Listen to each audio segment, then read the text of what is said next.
আসসালামু আলাইকুম এভরিওয়ান। আজকে আমি প্রথম একটা জলপাইয়ের আচার তৈরি করেছি। এমন সাইজের, দেখতে লোভনীয়, একদম পারফেক্টভাবে ভিন্ন রকমের এবং তেল ছাড়া, রোদে শুকানো ঝামেলা ছাড়াই এই আচারটা তৈরি করা যায় একদম পারফেক্টভাবে। কুচি কুচি লেয়ার সাইজের এই আচারটা কীভাবে তৈরি করবেন চলুন দেখিয়ে দিই কীভাবে তৈরি করতে হবে। এখন আমি জলপাইগুলো নিয়ে নিয়েছি, সবগুলো জলপাইকে কেটে নেব।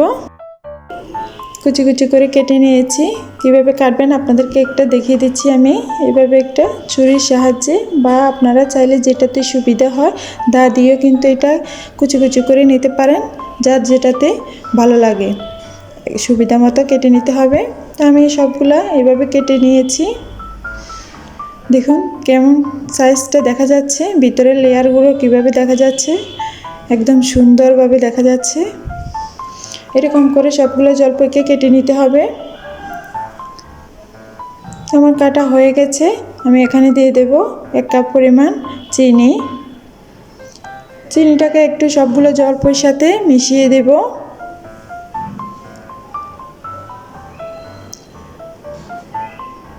এই জলপাইটাকে আমি কিছুক্ষণ ধরে নেড়ে ছেড়ে চিনিটা জলপাইয়ের সাথে লাগিয়ে দেব ভালো করে। এরপর আমি ঢাকনা দিয়ে আধা ঘন্টার জন্য রেখে দেব।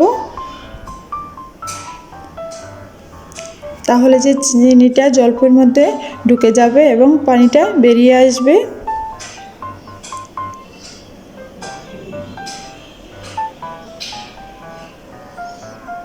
মিনিট পর দেখুন কেমন হয়েছে। কিছুটা চিনি গলে গেছে, পানি বেরিয়ে গেছে। দেখতে কিন্তু অসাধারণ লাগছে কালারটা। কুচি কুচি করে নিয়েছি। এখন আমি মশলাগুলো একটু ভেজে নেব। তো আমি এখানে দিয়েছি 3টা শুকনো মরিচ, দারচিনি দিয়েছি 2টা, এলাচ দিয়েছি 1টা, 5 ফোড়ন দিয়েছি, মিষ্টি জিরে দিয়েছি। সবগুলো দিয়ে আমি ভালো করে একটু ভেজে নিচ্ছি। এখন আমি একটা কড়াইতে জলপাইগুলো দিয়ে দেব। সবগুলো জলপাই আমি দিয়ে দিয়েছি। চিনি থেকে কিন্তু পানি বেরিয়ে আসছে। এখন আমি আস্তে আস্তে জাল দিয়ে দেব, একদম লো আছে দিয়ে দেব। প্রথমত লো এবং মিডিয়াম আছে রাখতে হবে, বেশি হাইতে দেওয়া যাবে না। তো আমার জলপাইগুলো একটু কালার চেঞ্জ হয়ে যাচ্ছে, একটু হালকাভাবে নেড়ে দিতে হবে, নাহলে কিন্তু জলপাইগুলো ভেঙে যাবে। এখন আমি দিয়ে দেব 1/2 টেবিল চামচ হলুদ গুঁড়ো আর 1/2 টেবিল চামচ মরিচ গুঁড়ো, টেবিল চামচ জিরার গুঁড়ো দিয়ে দেব। 1 টেবিল চামচ লবণ দিয়ে একটু ভালো করে মিশিয়ে নেব। দেখুন জলপাই থেকে কিন্তু অনেকটাই পানি বেরিয়ে আসছে। এখন আমি 2টো শুকনো লঙ্কা, 2টো দারচিনি আর 1টা তেজপাতা দিয়ে দিলাম মিষ্টি জিরা 1/2 চামচ। এখন আমি দিয়ে দেব 5 ফোড়নের যে মশলাটা আছে ওইটা যেটা রেডি করছি ওইটাকে আমি দিয়ে দিলাম।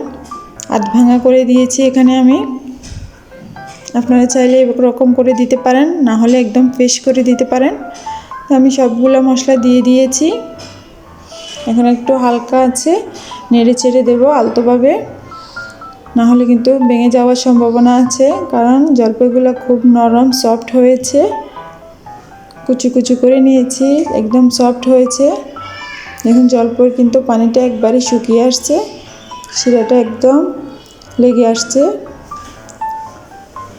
এখানে এখন দিয়ে দেব একটু বিট লবণ বা টেস্টি সল্ট দিয়ে স্বাদটা আর একটু বাড়িয়ে দেব।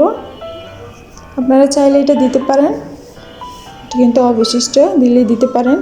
একদম পারফেক্ট হয়েছে জলপাইয়ের আচারটা। দেখুন এখানে কিন্তু আমি কোনো তেল ব্যবহার করিনি এবং রোদে দেওয়ার ঝামেলা ছাড়াই এই জলপাইয়ের আচারটা তৈরি হয়ে গেছে।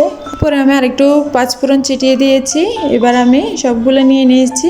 হয়ে গেছে আমার পারফেক্ট জলপাইটা। আমি এখন পরিবেশন করতেছি। দেখুন একদম লোভনীয় দেখা যাচ্ছে জলপাইগুলো। জলপাইগুলো কিন্তু আমি প্রথমবারের জন্য তৈরি করে নিয়েছি। এই রেসিপিটা আমি আজকে প্রথম তৈরি করছি। আপনারা দেখুন কেমন হয়েছে, দেখে আমাকে কমেন্টে অবশ্যই জানাবেন। আর প্লিজ ভালো লাগলে ভিডিওটি সাবস্ক্রাইব করে পাশে থাকবেন। একদম রসালো রসালো হয়েছে। এই জলপাইয়ের ভিতরটাতে কিন্তু একবারে রসে ভরা, উপর থেকে কিন্তু বোঝা যাচ্ছে না এটা কিন্তু রসে ভরা কিনা, কিন্তু ভিতরটাতে একবারে রসে ভরা।